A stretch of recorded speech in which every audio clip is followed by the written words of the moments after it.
Here we go. Good All right. evening or good morning, folks. Happy Saturday morning. Just past 12:30 a.m. Central Time. Welcome to the latest post-game edition of the Kenny and Renny Show. Sean is still in West Palm Beach. He might join us. We'll have to see. But we do have a special guest once again, Kevin Olszewski, my main man. How are you doing tonight, my friend? Nice to see you first Word and up. foremost. Well, I'm good. I'm not technically getting paid for this gig, so there might have been a red wine or an eggnog through that overtime. All of it Hey, got spilt, as I'm sure everybody will be happy to talk about. Difficult result, I guess. But it's good to be back, and it's good to just, like I said, talk hockey and to see you, even if yeah, it's it is. virtually. It is very good to see you as well, my man. First and foremost, we have a 4-3 shootout loss for the Winnipeg Jets. I mean, what? Let's just get a general overview, and then we'll kind of dig in to what we saw overall. Pat Stemko is really good, right? He took Bubble how many Demko is away from back. Shocker. Pierre-Luc Dubois and Kyle Connor today, and the goalpost was good. And I think all the concern right now is for Blake Wheeler, right? And the captain goes down. So in a lot of ways, it didn't look like a back-to-back game to me, Ken, in so many ways. You know, like the Jets were moving their feet and they were skating today. And you can say what you will about Vancouver. We know where they are in the Bruce Boudreau bump. Uh, rotation right now. They are on the onward and upward part of the roller coaster. And, do I think they're going to go flying right back down and splash into the water on Splash One? Yeah, I sure think that they are. But they're not there right now. And they did a pretty good job tonight as well. But overall, I was pretty impressed with a lot of the things the Jets did tonight. It sucks that the result wasn't there. Certainly opportunities to get the result were there, and that's frustrating. And there will be details that we will break down, I'm sure, reasons why they didn't win this hockey game. But my takeaway was they showed up, and that's a big part of what's been missing in the losses this year, right? So I'll take the positive. No doubt. Shocker. Mr. For those Positivity. who did not see the Blake Wheeler play, during the period, during the penalty kill, he just got there. Nathan Beaulieu and Vasily Podkolzin got tangled up, and Wheeler basically got caught in the shrapnel, and his right knee kind of just buckled underneath him. I mean, it It's wasn't ugly. quite. It looks like a football injury, right? And when you think about it on football, your foot can at least slide on the turf. I know Yeah. you've got cleats on, but when you're on ice and you've got a sharpened blade up against the ice, there's just no give at all. It didn't look good, Ken. Really didn't. No, and I just got off and listening to Paul Maurice post game, and it's rare that you don't get a "we'll see tomorrow" as the standard response. His original response was, "It's going to be a while." Now, again, he said he would have to be looked at, and we know Blake Wheeler's history in terms of his A, versatility or durability, and B, pain tolerance threshold. But to me, I don't think this is something that Blake Wheeler is going to be able to play through. I'm not a doctor. I don't play one on TV. I mean, is it MCL? Is it ACL, MCL? I don't know, but It could be uh, catastrophic. We hope that it it isn't, it right? Right looked now that it it's a looked bad. sprain, Yeah, it's yeah. but it certainly looked bad. And for the coach to say that without getting an initial diagnosis Mm, means they know right now. And I think a lot of that, in my mind, Ken, is knowing Blake and knowing he knows his body. We've heard this how many times that he knows his body yeah. better than anyone else, and he knows. And for him to writhe in pain like that, to have to be helped off the ice, he knows that it's not good. Well, and the other part too. I mean, we just in the lead up to the 1,000th game. I mean, Blake, going detailed into the stories about how he used to be the guy that was flopping on the ice in minor hockey, and his dad pretty much said to him, "Get up and don't act like that." I mean, he basically had to go off on his own power, which is vintage Wheeler. And I mean, as you mentioned before, KO. I mean, injuries never come at an opportune time, but this was easily Blake Wheeler's best game of the year. This was vintage Wheeler. He was skating, he was shooting. He had 6 shots on goal in the first period alone. He was generating for his line mates, for himself. Finally gets his first goal. Great screen by Pierre-Luc Dubois, obviously. I mean, and there too, you have. I think that Wheeler showed his vulnerability during this stretch, right? I mean, yes, he always exuded confidence, but the fact that he had to toss the monkey into the 19th row in Rogers Arena shows you it's a very real thing. Even if you're a 14-year veteran, if you're 35 years old, when you go into your 22nd game of the year, and you haven't scored yet, that takes.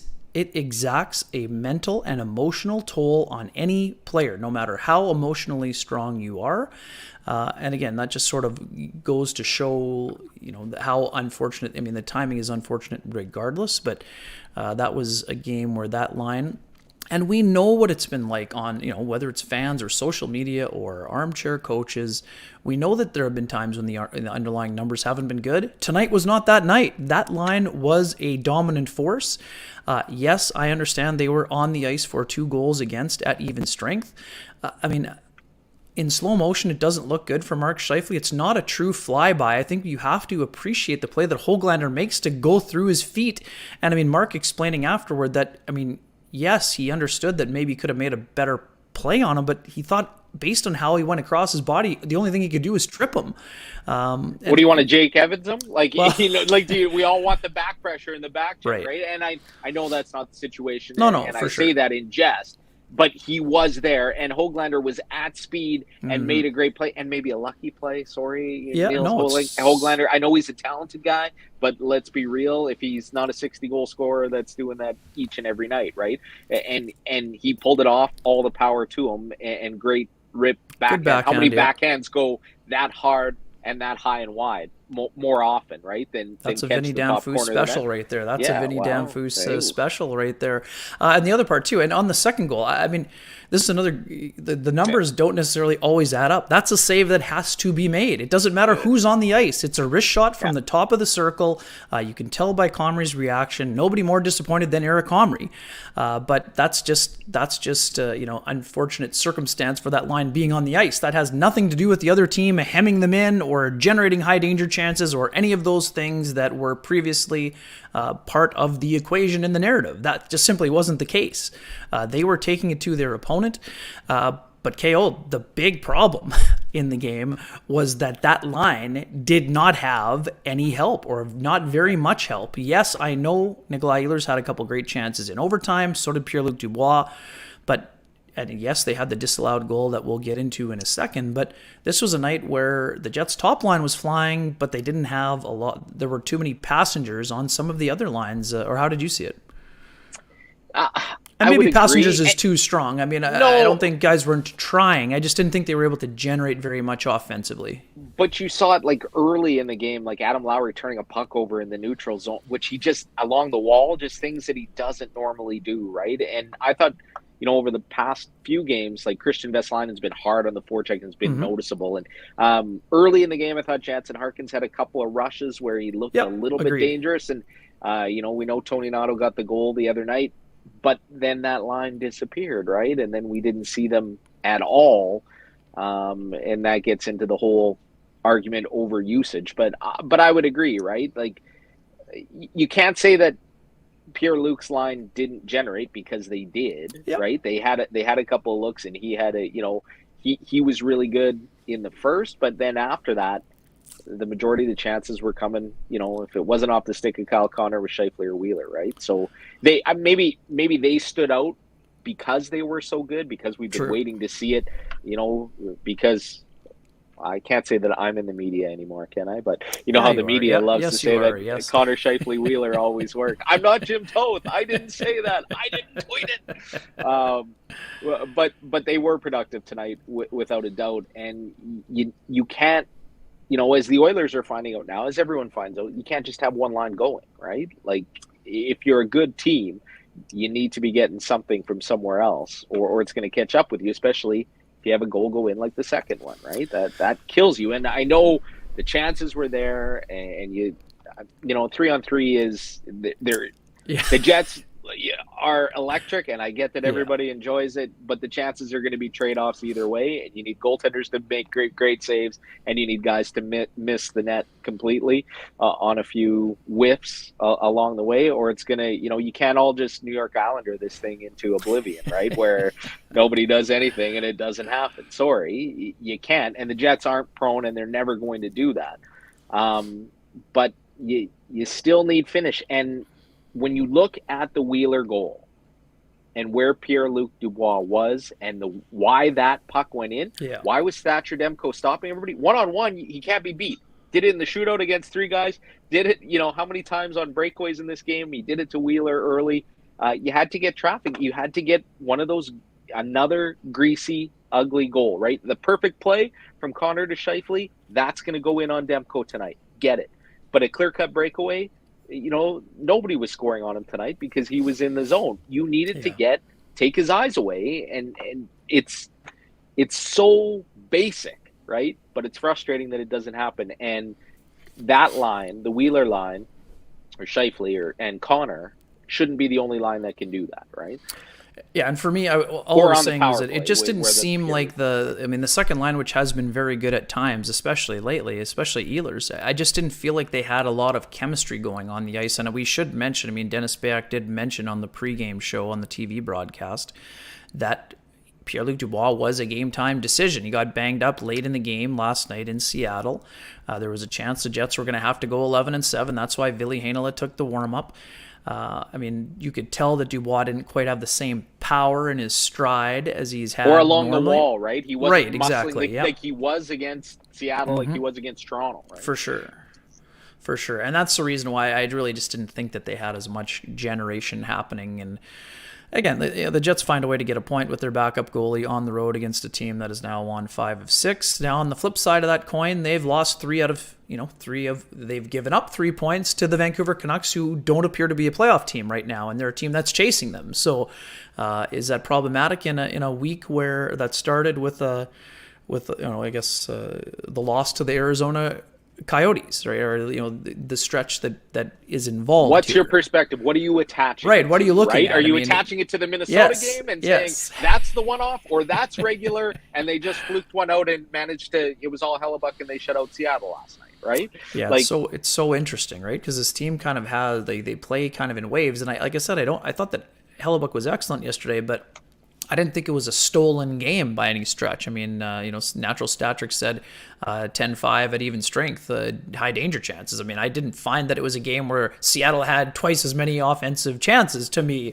that's one of the days. And think about who those offensive chances are for, right? You're looking at, Agreed. You're measuring at how far away it is. Yeah, I'm not overly worried about, McCann being 8 feet from the net and getting a shot, right? It's different than it is if it's McDavid or Draisaitl or whatever. Right? This is not a shot on analytics. It's not a shot on analytics. They are important, but that was a night where I didn't find that it was data entry was an issue, and not all chances are created equally, and that was a great example of last night. A shot from Kyle Connor from position X is a lot different than a shot by Jonas Donskoy from who was position better, X. Hellebuck last night or Thatcher Demko tonight, right? Like that's how I would just in a big picture. For sure. The type of saves that Demko made were redonkulous in a lot of instances tonight, and good on him, right? But and not that Hellebuck wasn't good last night because he had to. Yeah, he right? had to be good, especially against Yanni Gourde. But it's what the normal is, right? What do you expect? And in my mind, at least the Jets showed up tonight, Ken. At least they moved and they were, this is like the last time they went into Van. It's a scheduled loss, right? Yeah, it's a scheduled loss. Legs at all. They have no right? chance, no legs. It's absolute garbage. You can't watch the game. It's not entertaining. It's not exciting. That didn't happen tonight. And dare I say, I know the Jets have a habit of making goaltenders look good, right? If it's Stuart Skinner or whoever and hitting them in the chest. That wasn't the case tonight. Tonight, Demko was taking away surefire goals, or on most nights, at least 2 or 3, and credit to him. Sure, and let's talk about the one that Thatcher Demko couldn't stop, the one off the stick of Andrew Kopp. Obviously, it has many folks up in arms. It has text chain chatting firing up. How is this different than what happened against the Carolina Hurricanes? I don't think it's exactly the same, but there are some similarities. And there's some big differences too, though, Ken. Absolutely right. Yes, Pierre-Luc, exactly. Nobody is around him. He enters that crease by himself and barely touches him. I get it. There's contact, though. There's contact, and the problem with it, if we go back to we want more offense, is that Demko was never saving that puck. No, like the contact was so minimal that it didn't prevent him from making the save. He was out of position, couldn't possibly get back because he had nothing to push off him to get back to. The argument and the anger, and I listened and watched Renny try to defend the play yesterday, and that he was battling for the puck. To me, that's more egregious that he pushes Hellebuck's pad, and I was more mad about that than I was with this. When I watched it, we're watching it as a family in my house, I said that's going to get called back because he went in on his own, and there's clear contact there with the goaltender. So there's no gray area. They have to overturn that and say no goal, and I understand why that is. But it frustrates me because in the grand scheme of things, how I'd like it to be is he had no chance to make that save. So the Dubois thing is kind of is overruled by the fact that he couldn't have possibly made the save. Whereas the Hellebuck one, he had every chance to make that save. Right. Yes, the puck wasn't covered. Totally agree with you on that. And the fact that, if I'm a forward, I want to be able to fight for the puck. But he never touched the puck. All he got was pad, and he spun the goaltender, and it was clear that he spun the goaltender. And so when you give me the and I'll not get us all kicked off of YouTube for doing it, I understand the emotion. For sure. Right? And that's the other thing. Aho does not make contact with the puck, right? No, so in this situation, I think that Dubois actually got a piece of it as he was making contact with Demko. So, I mean, you understand that part of it as well. I actually thought we were ready for a full-on Paul Maurice fine explosion style in the post-game media, but he was very composed. He didn't like it, obviously. He said, here's the thing. I don't like one of those calls. I don't know which one. He doesn't know which one's right. The problem also, adding to the fuel to the fire, Frederic Lecuyer involved in Tuesday's decision as well. Exactly. So you understand all those things. Again, I thought that Andrew Kopp was very calm in his description. They'd like that one to count, but I don't think the Jets were really all that surprised. At least Kopp didn't seem all that surprised. And they kind of handled it pretty well afterward. But, You did see that the ice tilted a bit in the third, even though the Jets got it back going in overtime. The extra ice and the skill was really on display, like you said, end-to-end activity. And, as well as Kyle Connor has been playing, and, man, he's just been on fire. Just one decision. I thought he had to shoot. You'd understand why he's trying to get it across to Scheifele for the backdoor tap, but as hot as his stick has been, I like the fake pass there all day. You freeze Myers, and you got to go big. How many times have we seen Myers take that away? Because it's just, if you want to put it this way, there's giraffe legs and neck and tail and spots all over the place, and he's going to get a piece of that because that's what he does. He shouldn't, but he does, right? And if Connor just roofs that bar down and in because we know he's got that release, different story, right? Yeah, and again, these guys are Kyle Connor is just playing at a ridiculous level right now, and for all the folks who thought that Mark Scheifele was done, man, I think that they're reassessing that evaluation currently based on this 5-game point streak and the way that he's played during this recent stretch. Let's go there. Let's talk about that. We talked about Wheeler a lot for obvious. Yep. What do you see from Kyle Connor specifically, and also maybe Mark Scheifele? You just buzzed out, Kenny. Is that you or me? Might be your mic. Okay. Or it could be at my end. You went Darth Vader on me. Try a reboot, see what happens. Sorry, I know what happened the other night too. It might be at my end. Are you back? Can we hear you? Okay, let's take two now. That's way better. Sorry. Yeah, way better. Right. Man, this Mac of mine, we're just having all kinds of... It wouldn't be a true Kenny and Renny without some technical difficulties. So, man, oh man, it looks like the plugin is getting in trouble here the last while. Yeah, Scheifele. Let's go on Scheifele. You go on Scheifele. I'll listen, and then I'll go. He played himself off the Canadian Olympic team. That's what I think happened, and I get that. I think this is too little, too late when you look at what a John Tavares and a Steven Stamkos and those other guys on the bubble have done elsewhere so far. I know they want him on the team. I think he's good enough to be on the team, but the defensive, inexcusable plays or flybys or however you want to look at his defensive tendencies, I think that they were willing to overlook that if you're producing. But I think, big picture, I can't see them going the way things are going right now. So the debate might be moot, but I hope this is Mark, after everything that happened and whatever, just getting up to speed and being Mark Scheifele and moving forward. That, whether it's the presence of Kyle Connor, we know how dominant he's been, and him getting up to speed and getting back to what he does. These are all good things. I think it's too late for Team Canada, or probably should be if they're evaluating on the body of work up to here. But we'll see. But for the Winnipeg Jets, and that's really all.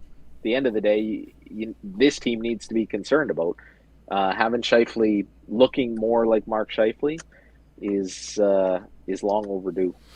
Yeah, it's interesting too. I kind of wonder. I know it was a tough goal there. Even too. I think what was it, 8 points in 16 games, and he obviously wasn't as dynamic as we've been used to seeing. I wonder how much weight will be given to the COVID factor here. Honestly, KO, I'm not saying it was all COVID related.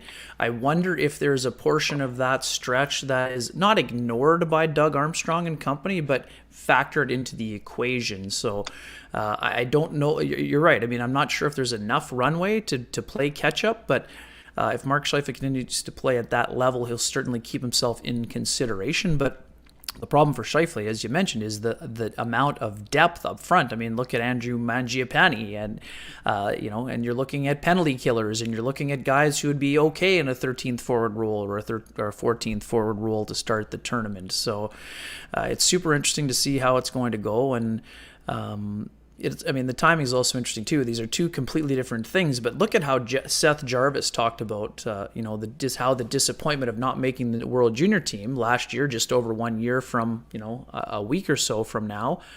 You go from that disappointment to making the NHL as a 19-year-old. So I'm not equating and putting the two up 10 things. points in 12 games or whatever it is that he's done, right? It's been a hell of a... And I'm not saying Mark Scheifele doesn't have a chance. And the other part too, like I've said this for years, I think that Mark Scheifele kind of needs his Dale Hawerchuk circa Canada Cup moment where he's around all the stars of the game. And we know that Mark Scheifele... take the 103 points first. Sorry. Fair point, but I think he needs that experience of being around Sidney Crosby, being around Nathan McKinnon, Connor McDavid, all of these guys, and try to find your way and play a role and see what happens. But also too, there could be other side of it that it could fuel him for a big second half if it doesn't work out. But obviously, he still is going to be playing like there is time to make the team, and as he should, and that's the way that every player should play. But quickly here, I don't want to. This is not self-promotion, but if Wheeler has to go on long-term IR. Is that sound you hear? The Gus bus finally backing into the station here. David Game Gustafson. winner tonight with the Moose, by the way. I did notice goals. that. Yes, I'm sure you were all over it. Dave Manouk posting that, and I did see the video of the goal as well. Again, we know it's not a one-for-one scenario, but the way that Jansen Harkins has been playing and skating, and the way that Svechnikov played earlier in the year. I think the Jets would be very comfortable going to Gustafson in this scenario. Again, we're trying to anticipate as best we can. I don't anticipate Wheeler is going to be back soon, but how long will dictate when the call-up can happen and for how long and who comes up. We know that Olympic break, just think if it's 4 to 6 weeks, right? Best case scenario, if it's a knee and it's a sprain, right. It's 4 to 6, right? Where does that put you? Right? That puts you at the All-Star break, and now you've got another couple-week break that will come after that with the Olympic break, right?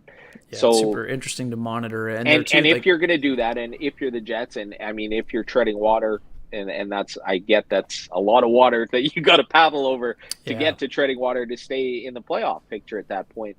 without your captain. But if you get to that point, then the best thing for him would be to stay off and take 8 or 10 weeks if that's doable on a 4 to 6 week injury. We know what he's like. We know his mentality, and I'm doubtful that any of that happens, right? Right. And that's best case. I'm saying right now, maybe it's not nearly as severe, and swelling goes down, MRIs reveal things aren't as bad as it initially is feared, but that timeline to me is not good. And I mean, you saw what happened right away in game.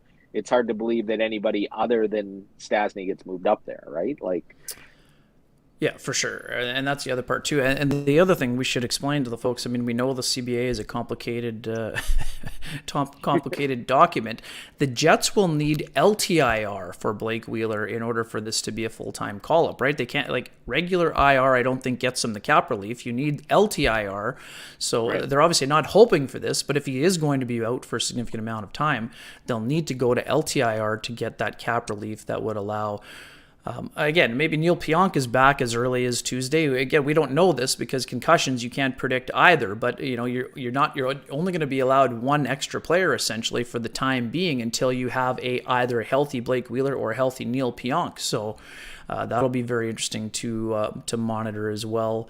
Let's go to special teams quickly, KO. I mean, obviously we know 5 for 5 for the penalty kill yesterday. The penalty kill survived, almost 49 seconds of 4-on-3 time today, and they had an important kill in the third. Did you see enough from the aggression that has been added since the visit from the Carolina Hurricanes, or what did you see there on the penalty kill today? No, but I'll take it. Is probably how I describe it best. Fair.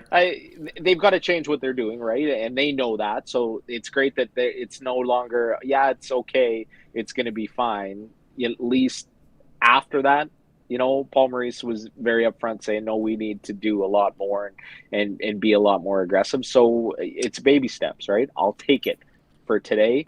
You're also dealing with the Vancouver Canucks, right? You're not dealing with an upper echelon team, and it's all due respect to Bruce Boudreau, and that team was skating tonight, and that's great. But at the end of the day, and I mean, I know Pettersson scored the game winner, but how many times did he get knocked down today? Like, he just doesn't look strong out there, right? Like, and you don't fear his shot like you once did. Like that, even in the overtime, I'm like, you should be one shot away with him at any given point. And he's not feeling it, and you get the sense of that lack of confidence, either in his body or mentally, whatever it is, when he's out there, that he doesn't think he's going to score. Exactly. And so I was a lot less fearful of their power play tonight because of who they were, not necessarily what the Jets were doing, but I'll take it, like I said, as far as baby steps. Man, and so many times we've seen that Pettersson one-timer on the power play. I'm like, I was sure we were going to see it in overtime, but it just goes back to show that Pettersson is playing with absolutely zero confidence right now. It's either the one-timer, Ken, or it's he takes his time and he's just like, yeah, you're great, you're set. Yeah, there's a 3-inch hole over, bar down from there, and I'm like Austin Matthews it sideways at a 45-degree angle and slide it through that slot and know that I'm going to do it, because that's what he looked like 2 years ago. Yeah, for sure. This is a quick one here from Schmidt-Faced. I would say yes, in the third period, the Vancouver Canucks did take it to the Jets. I think that they had pretty good energy for the first 2 periods. I thought that, especially after Wheeler left the game, the Jets did a lot of chasing in the third period. They did find, they had a couple of very dangerous chances. They did have a much better overtime, but yeah, in the third period, the Jets did not have the same legs. Because the one line that was driving them got broken up. That's the reality of it. And I know there's a lot of nights where you will get the peanut gallery saying, Wheeler is dragging down Connor and Scheifele, and that wasn't the case today, right? He was the one that was going as hard as they were. Yeah, for sure. Well, let's dig into, we've touched on it a little bit, but 9 consecutive starts for Connor Hellebuyck. He had a shutout last night. I mean, yes, we know that the game against Minnesota was, he started the game against Calgary because he was out after basically 22 minutes. So For Eric Comrie, first start in 10 games. We know obviously the second one is one that he's got to have and one that he would like back. Overall, what was your impression of Eric Comrie's first start since the last game against the Canucks? You know what? It's funny because I hated that goal. Yeah.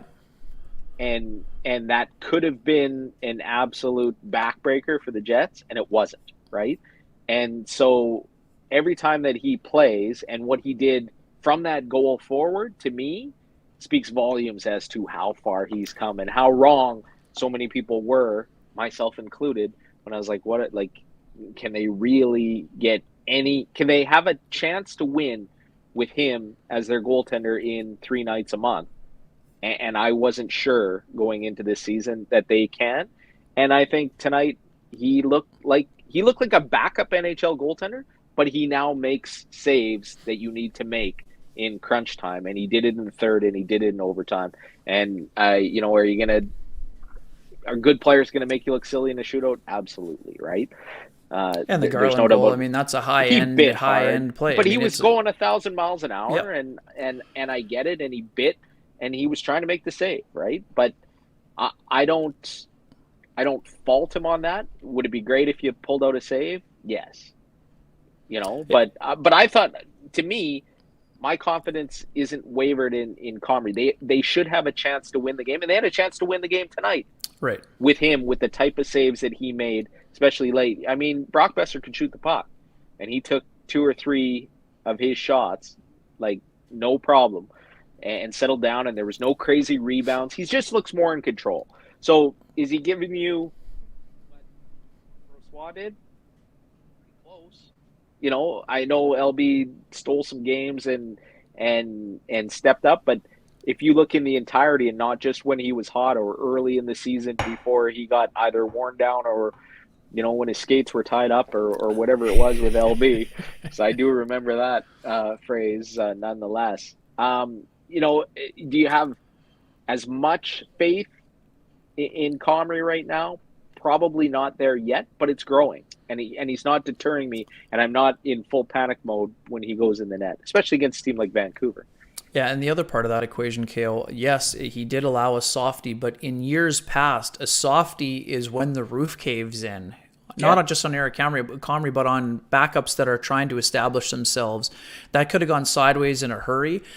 You could tell by the reaction as he's kind of swimming for it, and he's like, oh man, I got to have that. But then after that, he composes himself and doesn't allow anything, doesn't allow another softie. Normally the timing kills you, right? Right at the end of the period like that. I think it might have been the best thing for him because, and the difference is, that he's not trying to prove to those guys that he should be here.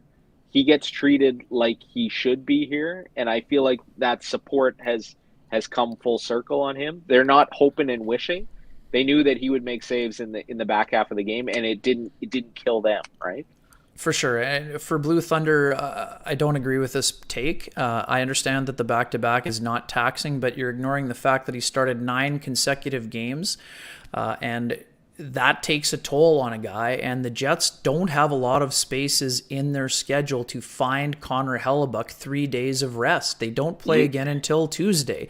I understand the premise that you'd love to have him play 80 games. I understand, and you feel like you need it. You can't do it. No, not in this situation. So, I understand where you're coming from, but I think that you're ignoring the most important part of this is that Hellebuyck has already played a lot. And the other thing with Comrie is that he got those extra starts earlier on in the year when Hellebuyck was first sick and then having the baby. So he's not as far behind the number that he needs to get to, close to 20 or whatever you want it to be if you're Paul Maurice and Wade Flaherty. So, and the other part too, I mean, he did play recently, and those, he played almost 40 minutes against the Wild. And again, other than the shot by John Merrill, which was similar to the Hoglander goal, one that he has to have, he was very good in that outing. So, but it wasn't like the Detroit game where they got 4, right?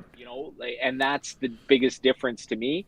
And at some point, when you look at the schedule against this team in this situation, he has to play tonight, right? You can't live. It's like Joseph Wall starting for the Leafs. He's going to have to play because otherwise Campbell's going to break down and you're going to be in a world of hurt, from their perspective, right? So he, there's certain games on the schedule that you buckle up and you know he's going to be there. I thought he gave him a chance to win. Yeah, quick one here for Craig.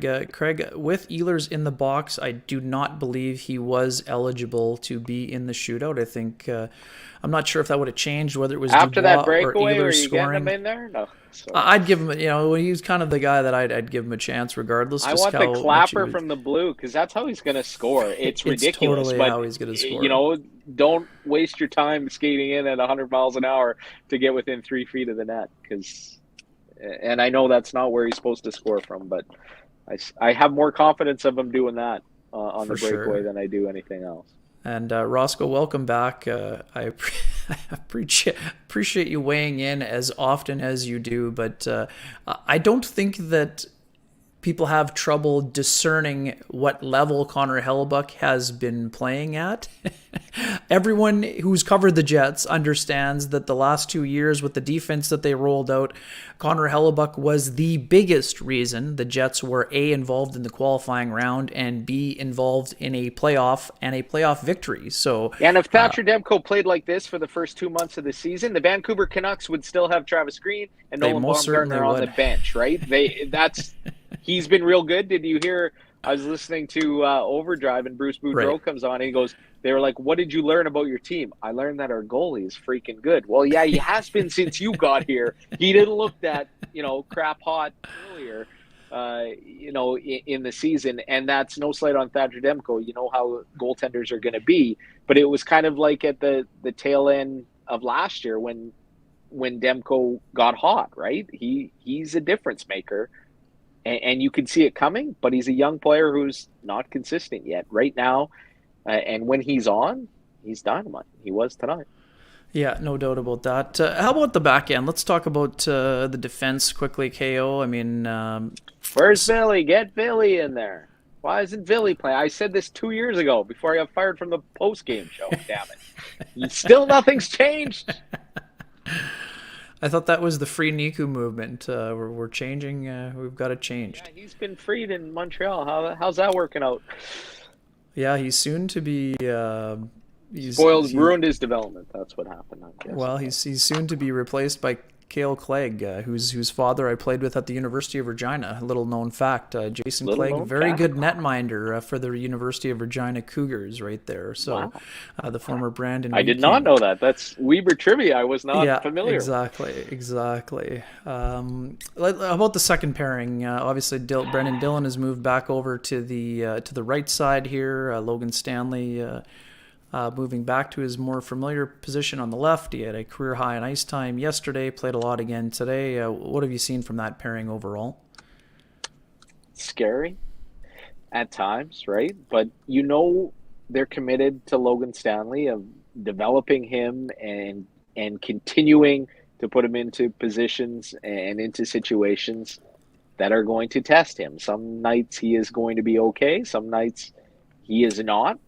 And you're going to get that. Some shifts he's going to be okay, and some nights he's not. Is he ready to be a top four defenseman in this league? No, he's not, right? Will he be at some point? Perhaps. Certainly cross your fingers and hope that he is.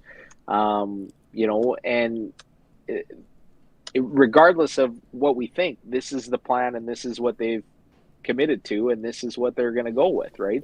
The question is, Nathan Beaulieu had his best game of his career maybe against Seattle yesterday and got to stay in the lineup tonight, because if he would have been god awful after sitting out for so many and getting in there, then maybe it would have been a different choice. I know that the detractors will say there was never a hope that Billy was going to play, and we won't see him, and he won't be put in a position to excel when he gets in here. But the recall is the first step, and at least we got to that point.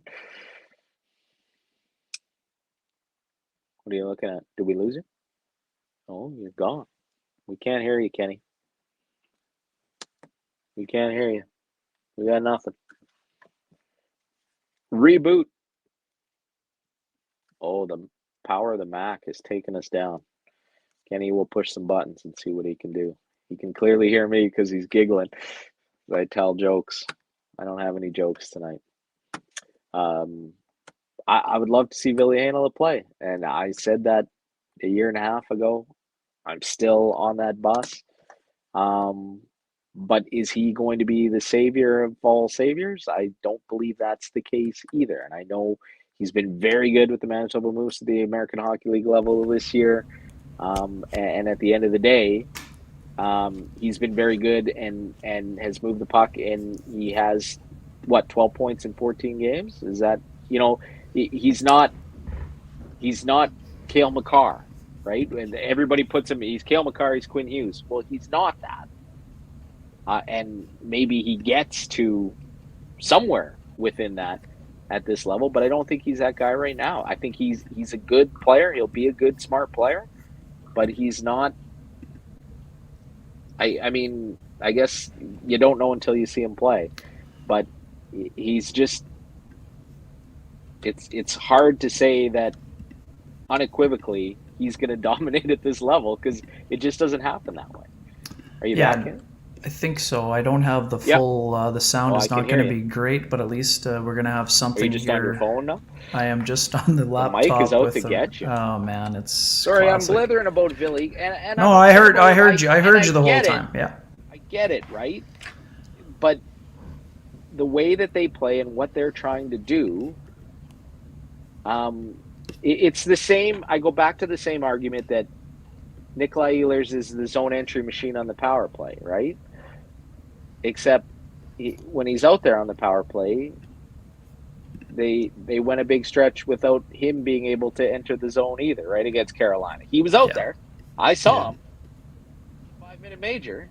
There's no entries there, right? And so, can he do it? Yes. Is he going to do it every time? No. And it's the same with Billy. He doesn't step in and all of a sudden the Jets. Is he going to get some apples on some nice assists? Yes, absolutely. But is he going to shift the whole balance of power for this team, and all of a sudden he's going to go off and have 50 points running the power play? It's not going to happen. No, is that the coach's fault? Yes, you can talk about usage, and that's a big part of it, and I understand that. But where the Jets are, where they want to go, and what their philosophy is, it's not going to happen. So screaming about it and bashing your head into the wall, screaming for it, demanding that it happen is wasted effort. Yeah, and I agree. I mean, I would have liked to have seen Ville Heinola in last night's game, but you're right. I mean, Nathan Beaulieu actually played pretty well yesterday, so there was absolutely almost zero chance that after a night where the struggling penalty kill went 5 for 5 and the Jets won 3-0, that there was going to be a lineup change. The thing that I said this with Huss last night, the biggest issue that I have, KO, is that as soon as Riley Nash was claimed, Ville Heinola should have been on the plane to Winnipeg so that he could practice on Wednesday with the team. Maybe he'll meet us in Seattle, or maybe he'll just meet us in Vancouver. That didn't make any sense to me. You wanted to have him around the team. Now, unless he was going to play that game in Laval, he should have been on a plane. I mean, there could be other circumstances, but to me, that's where things kind of started going sideways. But that also kind of reinforces what the original plan was, probably to play Beaulieu anyway, so there wasn't really an impetus to get him here. But you're worried about somebody waking up that morning, being sick, and not being able to go on the back end. You've only got 5 D-men, and so that's the reason, right? The plan, we don't know the plan, but the plan never changed, right? The plan was the plan all along, and it didn't involve Billy going in unless he had to. Clearly, in hindsight. Yeah, the only thing that changed is that he got the extra day on the per diem in Seattle, I guess, basically. So that was the only thing there. But I agree with you. I think that what we saw at times today, especially when the Jets were kind of out of gas in the third, is that they kind of could have used a puck mover, right? I mean, you understand you want the big bodies, but I mean, it wasn't an overly physical game, but we know that Vancouver can play that style once in a while. But in the third, the Jets, when they were struggling to get moving, they could have used a puck mover back there. So I'm super curious to see. They could have used their fourth line too, but they didn't. Also true, right? Yes, very true. And I don't know. I didn't hear all of the coaches' media avail. But he didn't was he explain asked about Svechnikov? Did he explain? He was asked about those guys. Is he hurt? He basically said that once Wheeler got hurt, it was a 3-line game, especially with the 3 days between games. But that's another one of the biggest reasons why I think the Jets need to get Gustafsson up here. And Dominic Toninato is doing as good a job as he can. I think he's a very good depth player. He can be the 12th forward. but he could also be a really good 13th forward. And when you're looking at Gustafsson, because of his penalty killing prowess, yes, Tony Notto's doing a decent job on the penalty kill as well. Gustafsson has a little bit more offensive upside. He makes the But players you just around him lost better. Wheeler as a penalty killer because he's been out there, right? Right. And so, I mean, soon those two guys could be playing. It could be a Tony Notto, Gustafsson, and either Svechnikov or Vesalainen situation happening around the corner here. So, last thought to you, KO. What stood out about maybe the 2-game block and taking 3 out of 4? I mean, we've talked a lot with Sean and me about, have the Jets fully turned the corner. I mean, to me, there's still some work to be done, but they did take there's been some progress, but there's still obviously plenty of work that needs to be done. And now this question about Wheeler, who's going to step up in his absence, and how will that impact specifically Mark Scheifele? We know that Kyle Connor's played well without him, but I mean, what's it going to mean for Mark Scheifele, and then what's it going to mean for that other line? What's it going to mean for, do you move Andrew Kopp up on that line and maybe go Svechnikov back with them, or do you move Stastny up? I mean, what's it going to look like for the Winnipeg Jets if Blake Wheeler is out for potentially an extended absence? Tons of questions. I don't know if I have the answers. You might see little bits and pieces of everything. Big picture, where you started, was what do I think of them getting 3 of 4 against Vancouver and Seattle? It's Vancouver and Seattle. Like, you should get probably 4 out of 4 if you're an upper echelon team. 3 out of 4 on a back-to-back, I'll take without a doubt, right? And so the Jets aren't a write-off. They're not a complete mess, and they're not spiraling into the abyss and never to be seen again kind of thing. They're a good team. Are they a great team? No, they're not. And they're still ways away from that. And without Wheeler, I know the argument's going to be he's been the anchor all season long, and that's what's been weighing them down. And, they'll do better without him. The Blake Wheeler we saw today, they are not a better team without that Blake Wheeler. And on the nights when they're bad, he still somehow manages to make a couple plays that only he can make, right? Or a few passes, or you lose 5-2, and the only guy who got a pass across was him, right? So he's still a good hockey player. They will miss his absence greatly, I think, in a lot of ways, but it does create opportunity. All injuries do. And the want and cry is always, we want change. We want to get younger guys in there. And the only way it happens in Winnipeg, as is the history, is injuries create the opportunity and guys get in there. So that's what we're going to see here if Wheeler's out for an extended period of time. They will miss him. And, a steady diet of Adam Lowry on the power play, or, it's not Riley Nash now because he's off to Tampa. But those kind of fill-ins, you're going to miss it. The impact on Scheifele, I think, is a big question because of the instant chemistry that we know that those guys have and can play with. But you certainly hope with the guys that are there, and if Scheifele's going the way that he is and is focused on what he wants to do, that he will continue to play well, and maybe they can stem the tide. It's different now, right? Losing Wheeler than, say, 2-3 years ago if you would have lost Wheeler, right? I can admit that. I know he's not the player that he once was. He's still a very important part of what this team does and a huge part of the identity and all those things on the intangible side. But his play, even in a decline, is still valuable, and they will miss that presence.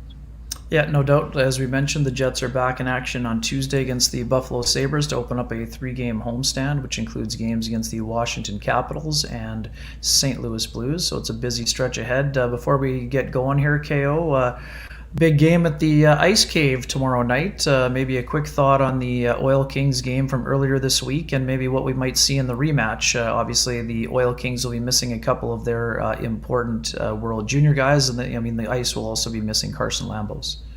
Well, the Ice have been missing Carson Lambos for the last month, and that's a big reason why I think we saw the result that we did, right? They are short 3 regular defensemen, so half their defense out.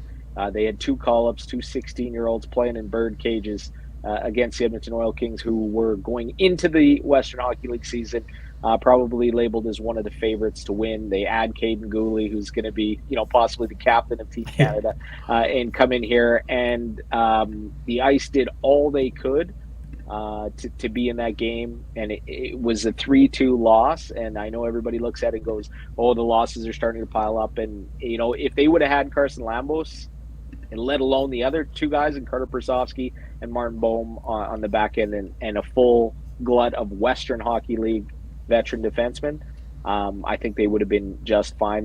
They took a lot of good punches. It was a great game, Ken. Like, it was hard hit. Like, every check was finished. And the Ice, who have some big players and have some size, but their best players, Connor McLean's not a big guy. Matt Savoy's not a big guy. Zach Benson is a 16-year-old who's not a big dude. They took some pretty good licks in that game, and they kept coming back. And the best opportunity the Ice had, they had a 4-minute power play, and it's because Matthew Savoy was leaking and had his chicklets knocked out, and he was back in the dressing room for repairs. Came back in the third and played.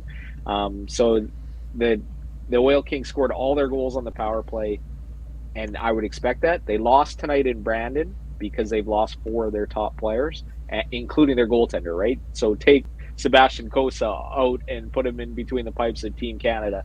For the Winnipeg Ice, they have both their starting goaltenders. They should be able to elicit more than a few thousand teddy bears tomorrow on Teddy Bear Toss, or tonight, I guess it is, Saturday night at the Ice Cave. So if you can make it down, we're going to have a whole heck of a lot of fun. And I'm not going to guarantee a victory, but the Ice don't take any days off, and they didn't lose the type of personnel that the Oil Kings did. That team will be vulnerable. Saw Kamloops lose tonight, seeing Everett trailing tonight. Your top-end players have been ripped off of your team, and the Ice have been grinding along and only lost 4 games without their top defenseman for the last month. How about a quick thought on Jack Finley, the player acquired by the Ice this week? What were the thoughts of James Patrick after the acquisition of the captain, or former captain of the Spokane Chiefs? Why the heck didn't you get a defenseman? That's what I was thinking. I'm sure it's going to come, as we all know. In January 10th will be around the corner. When you've got a contending team, you certainly load up and do what you can to augment it. Finley, sells himself. Had a chance to sit down and chat with them on Zoom. He's 6'6". He prides himself in being a two-way player, right? I like to pass it. I like to set things up. The Winnipeg Ice had all kinds of depth up front already, and this just adds to it, and it's going to bump probably a veteran player down in Cole Muir to their 4th line center spot, which is going to make that line even more difficult to handle. And most of the time, that's a matchup that James Patrick loves, is that he can put out any of his 4 lines, and he's comfortable doing it up against anybody on the opposition.